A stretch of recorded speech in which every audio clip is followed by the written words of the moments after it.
우리는 시편을 통해서 계속 예수 그리스도에 대해서 더 자세히 더 주의하여서 알아가보고 또 살펴보고 있습니다.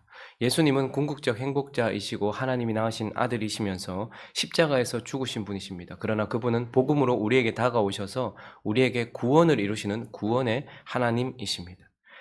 그리고 그분은 구원받은 자들 안에서 역사하셔서 구원받은 자들 안에 살아 역사하심으로 우리를 열매 맺게 하시는 분이다 말씀을 나누었습니다. 이제 오늘 본문을 통하여서 또 예수님은 어떤 분인지 그것을 좀 더 예수님에 대하여 좀 더 가까이 가서 또 예수님은 어떠한 분인지 몇 가지를 살펴보려고 합니다. 예수님은 구원받은 자를 위해 다스리시는 분이다. 예수님은 구원받은 자를 위해 다스리시는 분이다. 예수님은 구원받은 자의 삶을 또한 다스리시는 분이다. 이렇게 우리에게 말씀하고 있습니다. 오늘 시편 29편 1절 2절을 보면 한번 읽어볼까요? 시작. 너희 권능 있는 자들아 영광과 능력을 여호와께 돌리고 돌릴지어다. 여호와께 그의 이름에 합당한 영광을 돌리며 거룩한 옷을 입고 여호와께 예배할지어다. 이제 너희 권능 있는 자들아라고 말하는 이 권능 있는 자들은 영적인 존재들을 의미하는, 그러니까 신의 아들들 이런 뜻이기도 합니다. 신의 아들들, 그래서 천사들을 의미한다라고 말하는 사람들도 있고, 고대 시대에는 권능 있는 자들이다, 신의 아들이라 불리던 자들은 땅에서 큰 권세를 가지고 있는 자들, 큰 권력을 가지고 있는 자들, 왕이나 이런 자들도 권능 있는 자들이라고 신의 아들이라고 불렸으니까 또 그들이 왕을 의미할 것이다, 권력자들을 의미할 것이다 이렇게 말하는 사람도 있고, 이것이 그냥 단순히 하나님을 믿는 하나님의 자녀들이라고 말하는 사람도 있습니다. 그러나 대부분 어쨌든 이 권능 있는 자들에 대하여 영적인 존재들, 천사들이라고 말하기도 하지만 이 땅에 힘 있는 모든 자들을 의미한다고 할 수 있습니다. 그러니 하늘과 땅에 힘 있는 모든 자들에게 영광을, 능력을 여호와께 돌려라 라고 말하고 있습니다. 그에게 합당한 영광을 여호와께 돌려라 라고 말하고 있습니다. 왜 찬송과 권능과 능력을 여호와께 돌리라고 말할까요? 우리는 시편 26편, 27편, 28편에 이어서 29편을 보고 있습니다. 그 시편이 이어지는 동안 어떠한 상황이었습니까? 구원받은 자가 악인들에 의하여, 대적들에 의하여 둘러싸여서 생명의 위협을 받고 있는 상황이었습니다. 그리고 그 구원받은 자가 악인으로 취급받으면서 끌려가고 있는 상황이었습니다. 그런데 그 가운데서 하나님은 한마디 구원받은 자를 향해서도 혹은 대적들을 향해서도 이 악한 세상을 향해서도 한마디 말씀을 하지 않는 것 같은 침묵의 시간이 우리는 계속해서 흘렀다는 것을 보게 됩니다. 27장에서도 28장에서도 하나님의 음성은 들려지지 않습니다. 그리고 구원받은 자가 그 다윗으로 예표되고 있는 그 다윗이 그 시간을 걸어가는 동안 하나님은 어떠한 액션도 취하지 않는 것 같아요. 악인들이 그를 죽이려고 하고 있고 악인들이 그를 둘러싸고 있고 악인 모두가 그를 악인으로 취급하면서 죽이려고 하고 있는 상황 속에서도 하나님은 침묵하시기도 하고 아무런 개입도 하지 않으신 것 같아요. 그런데 왜 오늘 시편 29편에서는 권능 있는 자들아 영광과 능력을 여호와께 돌리라고 말하고 있는 것입니까? 하나님은 드디어 하나님의 백성의 삶에 구원받은 자를 위하여 움직이시고 말씀하시고 액션을 취하시는 분이기 때문이다라고 우리에게 말씀하고 있습니다. 그래서 우리가 기억해야 될 것이 있습니다. 예수님은 우리는 구원하신 분입니다. 예수님은 구원받은 자 안에서 살아 역사하시는 분이십니다. 그래서 우리를 바꾸십니다. 그러나 그분은 또한 우리의 삶에 역사하시는 거예요. 우리 주변에 있는 모든 환경 가운데도 역사하시는 분인 거예요. 그분이 우리의 삶에 구원받은 자를 위해서 왕으로 다스리시고 구원받은 자의 삶의 주변에 다스리시는 분이다, 개입하시는 분이다 라고 말씀하고 있습니다. 그래서 3절부터 9절까지는 왜 우리가 모든 권능 있는 자들아 영광과 능력을 여호와께 돌려야 되는가에 대한 이유가 나오고 있습니다. 하나님께서 드디어 개입하시기 때문인데요. 3절부터 9절까지 제일 많이 나오는 단어가 무엇일까요? 3절도 처음에 보시니까 뭐가 있습니까? 여호와의 소리. 7번이나 반복하면서 여호와의 소리에 대해서 말하고 있습니다.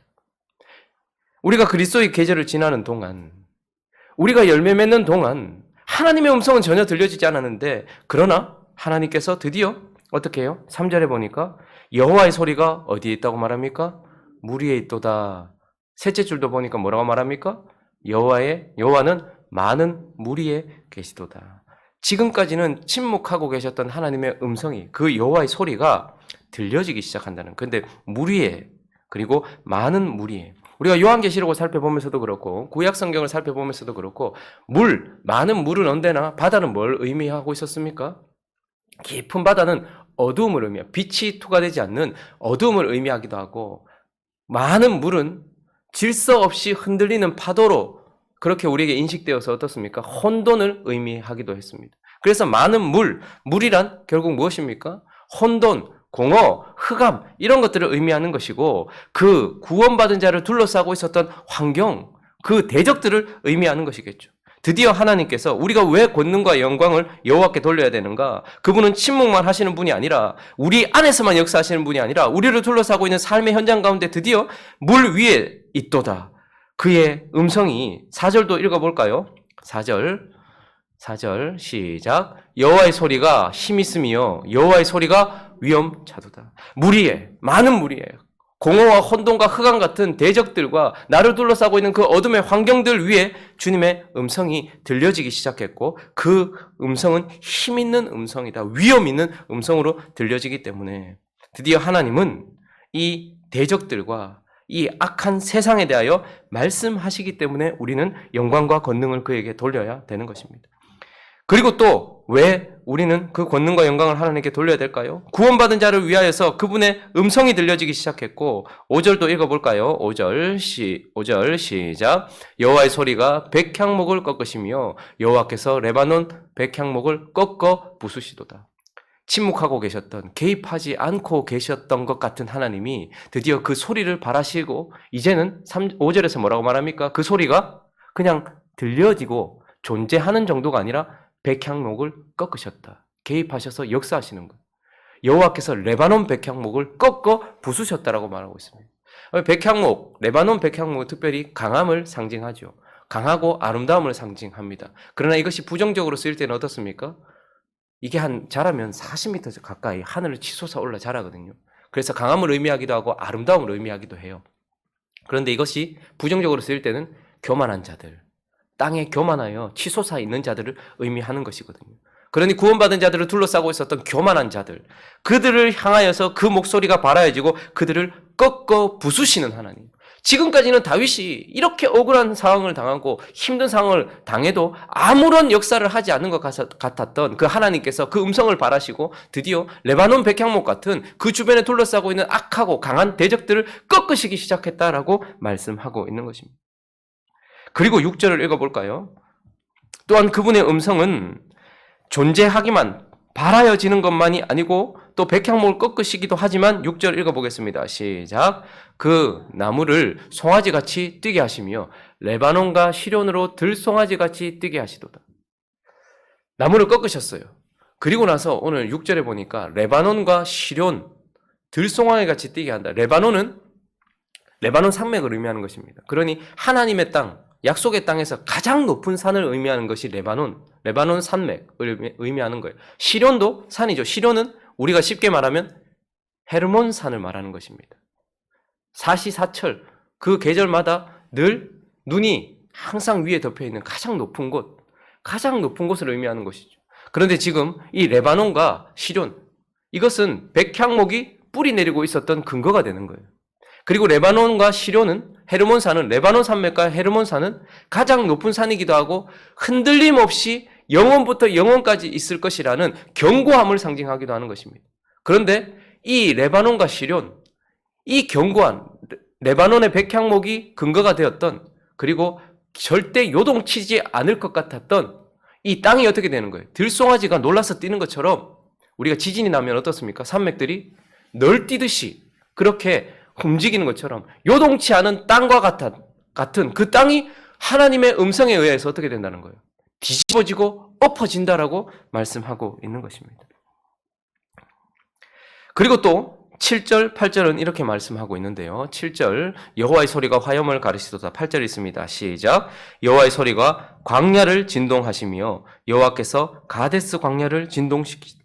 하나님께서 요동하지 않을 것 같은 땅도 이 구원받은 자와 그리고 하나님을 대적했던 이 땅, 요동하지 않는 이 견고한 땅도 흔들어서 하나님께서 뛰게 하시지만 여호와의 소리가 화염을 가르치도다. 여기서 말하는 화염은 번개를 의미하는 겁니다. 자, 그러니까 쾅 하고 번개가 칠 때 천둥과 번개가 같이 치잖아요. 번개가 탁 치고 천둥이 팍 우는 것처럼 하나님의 음성이 그렇게 발하여지니까 8절에는 광야를 진동시키신대요. 그리고 가데스 광야를, 여기서 가데스 광야는 출애굽한 이스라엘 백성들이 어떻게 해요? 하나님의 약속의 땅으로 들어가기 전에 그때에 그곳에서 이야기가 출애굽기에 보면 가데스 바네아를 얘기하죠. 그래서 지금 그것을 얘기하는 것입니다. 그런데 이 가데스 바네아는, 이 광야는 하나님의 약속의 땅의 최남단을 얘기해요. 하나님께서 그들에게 주신 팔레스타인 땅에서 최남단을 얘기해요. 그리고 레바논과 시료는 하나님의 약속의 땅에서 최북단을 얘기해요. 그러니 하나님은 이것을 흔드셨을 뿐만 아니라 가장 남단에 있는 광야도 흔드셨다.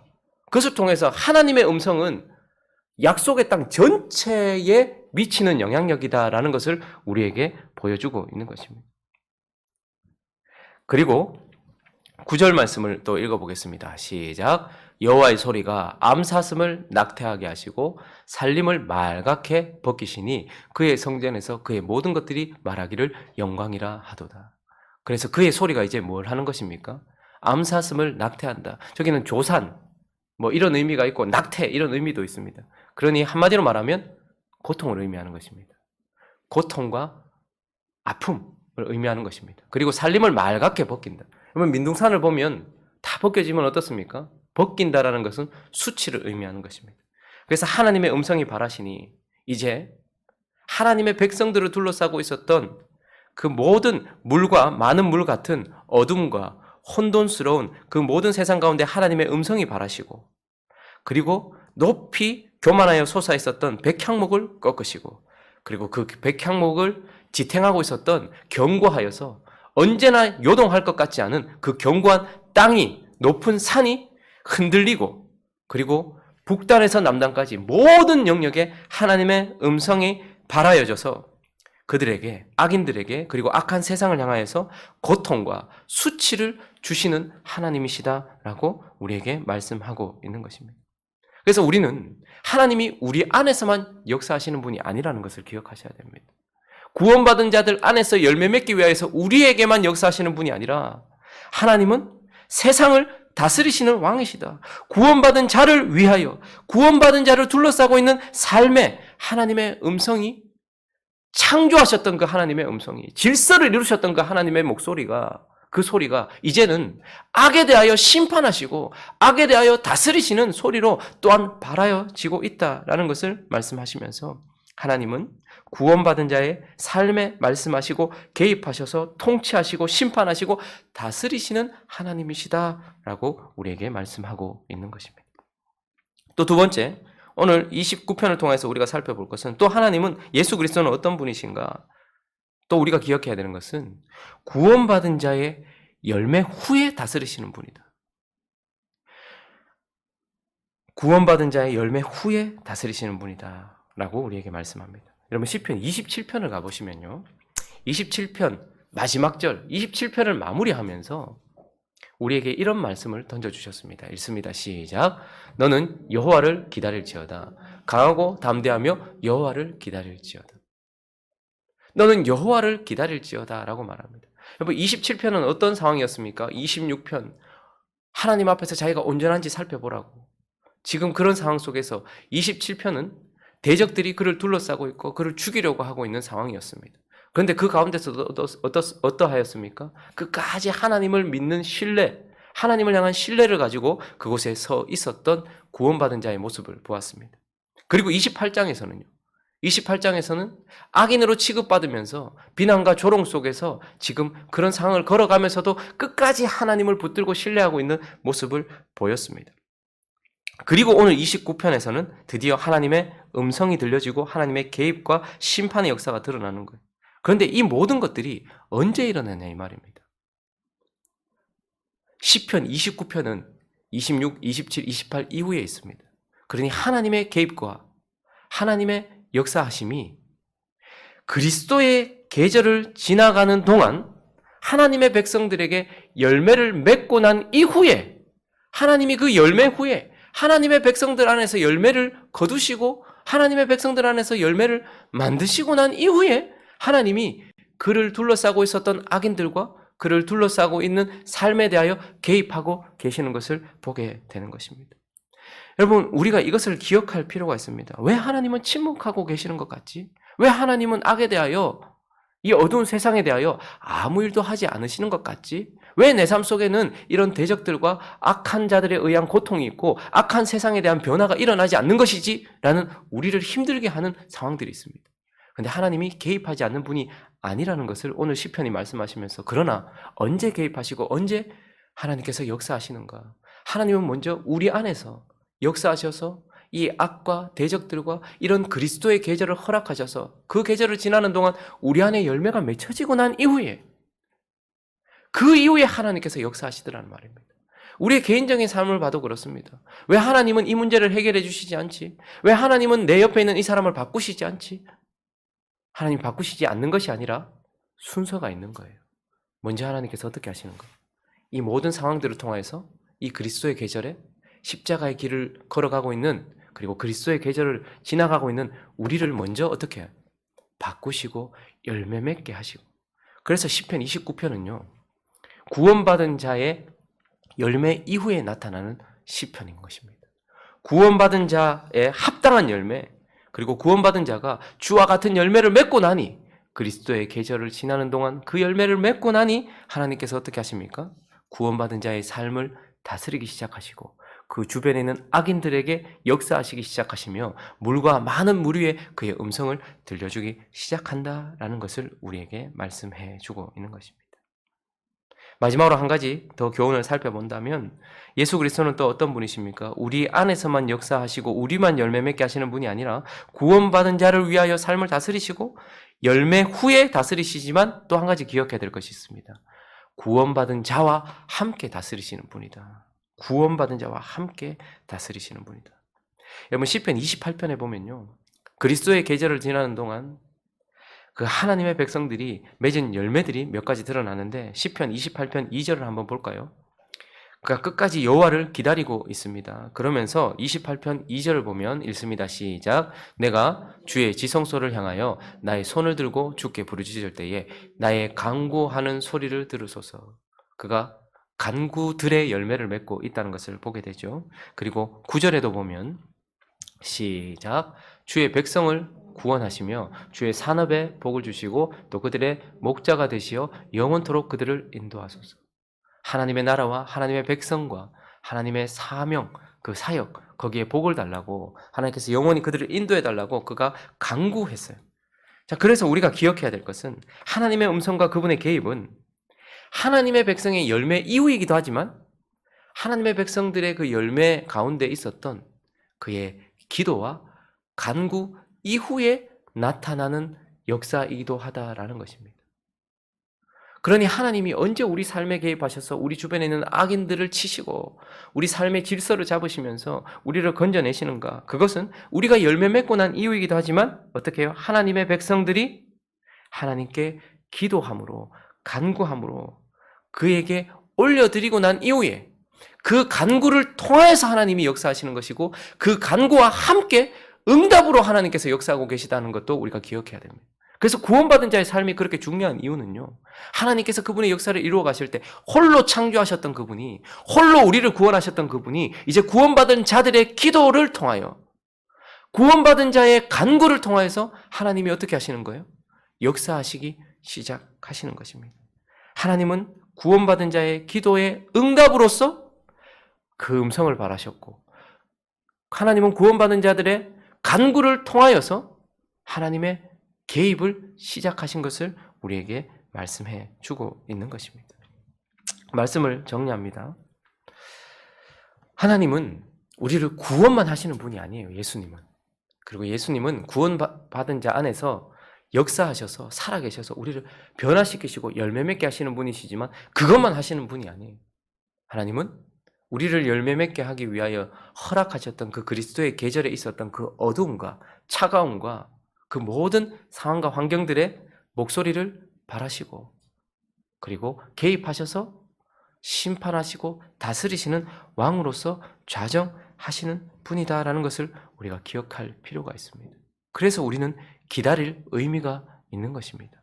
하나님 나만 바꾸고 끝내는 게 아니구나라는 것을 생각하기 때문입니다. 그래서 오늘 시편 29편은 이렇게 마무리를 하고 있습니다. 10절과 11절 읽어보겠습니다. 시작. 여호와께서 홍수 때에 자정하셨으며 여호와께서 영원하도록 왕으로. 자, 잠깐 여기까지. 여호와께서 홍수 때에 자정. 지금 이 말은 언제를 의미하는 것일까요? 구약에서 홍수는 언제입니까? 노아의 시대 때. 우리가 잘 아는 것처럼 노아가 120년 동안이나 방주를 지었습니다. 거기에 있었던 모든 자들이 악에 치우쳐 있었고, 그리고 노아를 향하여 미쳤다라고 얘기하면서 노아를 비웃고 조롱하였을 것입니다. 그러나 오늘 본문 말씀을 마무리하면서 뭐라고 얘기합니까? 여호와는 홍수 때에 어떻게 하셨대요? 좌정하셨어요. 하나님은 노아의 방주가 지어지는 동안 침묵하시는 것 같았습니다. 노아의 방주를 짓는 그 긴 시간 동안 하나님은 아무런 개입을 하지 않는 것 같았어요. 그러나 하나님은 그 기간 동안 노아를 열매 맺게 하셨고 노아에게 역사하셨습니다. 그리고 난 이후에 그것이 끝이 아니고 어떻게 됩니까? 홍수가 일어나서 하나님이 좌정하셔서 다스리셨다라고 말씀하고 있는 것입니다. 방주가 지어진 후, 노아가 열매 맺은 후, 노아가 간구한 이후에 하나님의 소리가 발하여지고 그래서 하늘이 열리고 땅이 터지면서 홍수가 시작되었고 하나님은 그 모든 것에 심판하시고 그분이 역사하셨다라는 것을 보게 되는 것입니다. 그와 마찬가지로 지금도 여호와께서 어떻게 해요? 영원하도록 어떻게 하신다는 거예요? 왕으로 자정하실 것입니다. 지금도 왕으로 자정하시고 계시는 것입니다. 우리의 삶이 그리스도의 계절이 혹독하여서 그리고 하나님의 침묵이 너무 길고 지나고 하나님의 개입이 너무 없어서 억울하고 힘들고 눈물 나고 한숨 나는 상황을 걸어간다 할지라도 우리는 그분을 담대함으로 기다릴 필요가 있습니다. 120년이라는 시간이 지났을 때 홍수 가운데 자정하셔서 역사하셨던 하나님, 다윗이 그 열매를 맺고 난 이후에 간구 이후에 하나님께서 역사하셔서 다윗의 삶 속에도 일하셨던 하나님이 우리의 삶에도 그렇게 역사하셔서 11절은 여호와께서 자기의 백성에게 힘을 주시며 여호와께서 자기 백성에게 평강의 복을 주시리로다. 우리에게 그렇게 역사하실 하나님이시라는 것을 기억하며 그리스도의 계절을 지나며 열매 맺고 열매가 맺어지고 주께 대한 간구가 드려지고 나면 하나님이 우리를 힘들게 만들었던 환경도 우리를 둘러싸고 있었던 대적들도 다스릴 것을 기억하며 오늘 하루도 그리고 이번 한 주도 힘있게 살아가는 저와 여러분 되시기를 예수 그리스도의 이름으로 축원합니다.